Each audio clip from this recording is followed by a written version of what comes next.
Recognized. Thank you, Mr. Chairman. Let's go through the history of the Epstein files.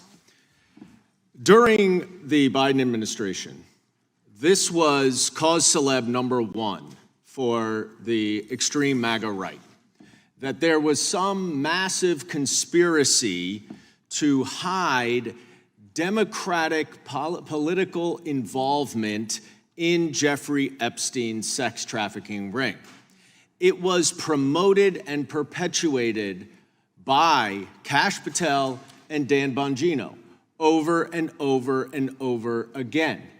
It is probably the #1 conspiracy theory on the online MAGA right.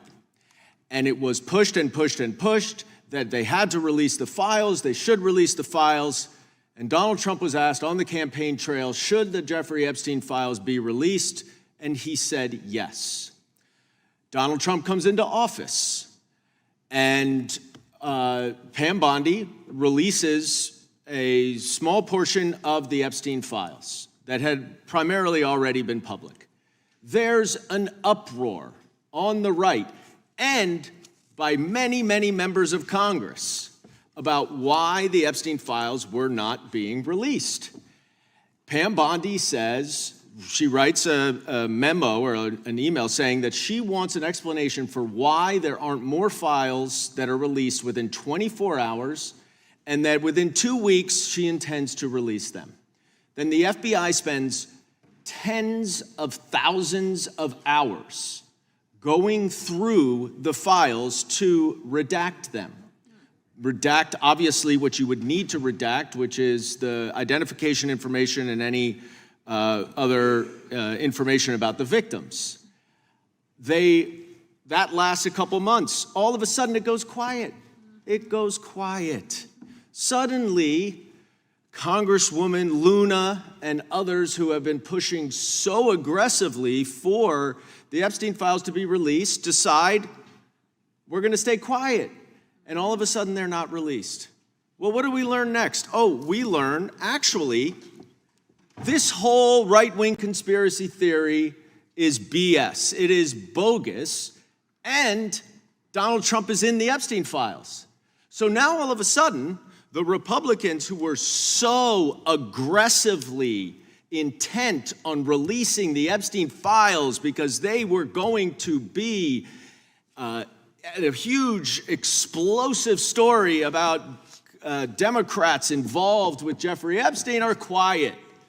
So the irony of these Republicans accusing the Democrats now of only being interested in this is for political purposes is so thick that it is almost sucking us into the quicksand. But let's go a step further. Let's go a step further. Because now the cover-up is getting so deep and so intense that this committee, which has oversight over the Department of Justice and would ordinarily be the one that is doing this investigation, is running away from it. Why? Because Chairman Comer is the useful idiot who will do the cover-up for Donald Trump. And what does that mean? Oh, well, now there is an oversight investigation, but you know what they're not asking for? Those kind of comments, and he knows that. Gentleman's recognized. Now, the Oversight Committee is doing an investigation, but you know what they're not asking for? You know what you did not put in the rule to confirm that investigation? We're not asking for the documents that were used to open the investigation, who provided the information. They're not asking for witness statements, victim witness statements. They're not asking for recordings that may exist. They're not asking for any of the evidence that might include Donald Trump. And rather than acknowledge that you're just trying to cover up for Donald Trump's knowledge and involvement in the Jeffrey Epstein scheme, you're trying to accuse us of being interested. And there's one more point that I will say quickly. This conspiracy theory that you pushed for years is bogus. And when it comes out to the American people that it is bogus, then they will know that all of your other conspiracy theories are also bogus, and your credibility is nil. And I yield back. Claim 5 minutes. I would just point to the subpoena that Chairman Comer sent on August 5th of this year. I'm just going to read it. Now, frankly, I'll ask unanimous consent to put it in the record here. In scheduled to subpoena, in accordance with the attached schedule instructions, you, the Honorable Pamela J. Bondi, in your capacity as Attorney General of the United States, are required to produce the following documents and communications that are in your possession, custody, or control in unredacted form, except for redactions to protect the personally identifiable information of any victims, for any child sex abuse materials defined by the Department of Justice manual, or any other redactions required by law. And then there are seven sections here.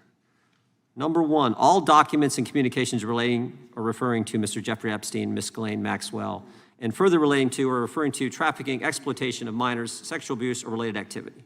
Number 2, all documents and communications contained within the case file regarding United States versus Jeffrey Epstein. Number 3, all documents and communications contained within the case file regarding United States versus Ghislaine Maxwell.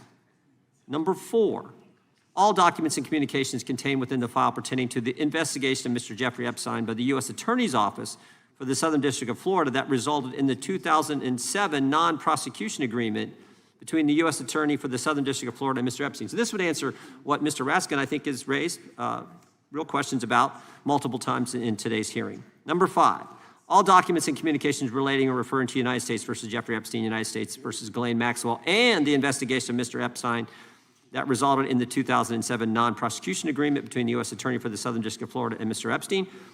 Again, answering, I think, getting to the information that Mr. Raskin seeks. All documents, number 6, all documents and communications between the Executive Office of the President, including the Executive Office of President Joseph R. Biden Jr., and the Department of Justice relating to or referring to United States versus Jeffrey Epstein, United States versus Ghislaine Maxwell, and the investigation of Mr. Jeffrey Epstein that resulted in the 2007 non-prosecution agreement between the U.S. Attorney for the Southern District of Florida and Mr. Epstein. And number 7, all documents and communications relating to or referring to the death of Mr. Jeffrey Epstein. So seven but different bullet points. Every single one starts with the word all. I think the gentleman from New York earlier said that this wouldn't get the documents that started the, yes, it would. This covers everything. And the Oversight Committee has subpoenaed all that information. And it's coming in. I think there's 30,000 pages coming in, but it's a rolling production. This is the typical the way it works. We've done a lot of investigations around here. It's always a rolling production. So I think we're going to get the material. That's Oversight Committee is doing it. It's unfortunate that Mr. Goldman made the comments he did about the very fine chairman of the Oversight Committee, but he is getting the information that the American people asked for and that many members had demanded for a long time, including members on the Democrat side. So I'd ask unanimous that be entered into the record. Who seeks recognition? I have an amendment after that. Gentlemen, the committee knows that's not appropriate, and we shouldn't have that kind of language. And I'm here. Gentlemen, may proceed. And I am here to defend him as by far the best investigator of all time in the Capitol, which is exactly why all of his investigations, which have used, Chinese informants that were prosecuted and Russian disinformation, people from prison. I mean, the main thing he was tasked with last year, right, which was the Biden impeachment, that we had a vote. Oh, no, we never had a vote on that because, of course, he didn't find any evidence. So this morning, our close personal friend, Mr. Comer, said that he was not going to look into the letter or the doodle, the president's doodle. He's a decent doodler, by the way.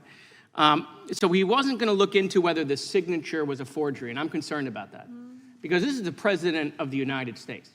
If there are forgeries or forgers out there, I think we should investigate it. And in fact, this document is 22 years old. So you're telling me someone 22 years ago went back to the future and forged his signature when he was a Democrat.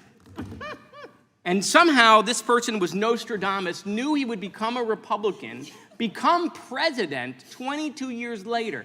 So listen, I submit to you that we can solve this problem for the American people. You don't have to take my word for it. You don't have to take our dear personal friend, Mr. Comer's word for it. Let's bring in a signature expert. You guys pick the witnesses. bring in your signature experts, swear them under oath, and let's have the signature examined. Is it his or it is not his? We don't have to play games or the president says it's not his, we say it's him. No, let's bring in a signature expert, a referee, because we can't agree on anything, even when it's right in our face, of whether that is indeed the president's signature, or if it's a forgery, we should immediately open up an investigation into this forgery. I think that's... Will the gentleman yield for I question? will have absolutely yield to my esteemed ranking member, Mr. Raskin. Well, thank you, Mr. Moskowitz, for this point. I know that the President of the United States brought a $10 billion lawsuit against the Wall Street Journal for reporting about the existence of this. He denied that it existed in any way. What is the state of that litigation? I think, wouldn't we want that resolved before we move to a handwriting expert? Oh, sure. I mean, I assume there will be, obviously, depositions that get taken. I assume there will be production of documents. I assume as that case goes forward, they too will bring in their own expert to say it is not him. I just think, because we're in the middle of this investigation in Oversight, even though, of course, this committee has jurisdiction over the DOJ and the FBI, but we all know that our chairman obviously only wants to handle, the real stuff. We give everything else to Comer. And so, I just think that rather than this drag out for weeks or months, is it his? Is it not his? Does he like to draw? Doesn't he like to draw? Right?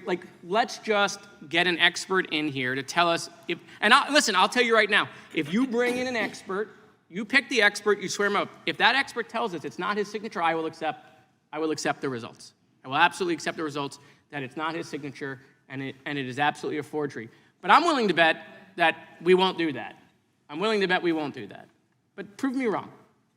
I yield back. Mr. Chairman.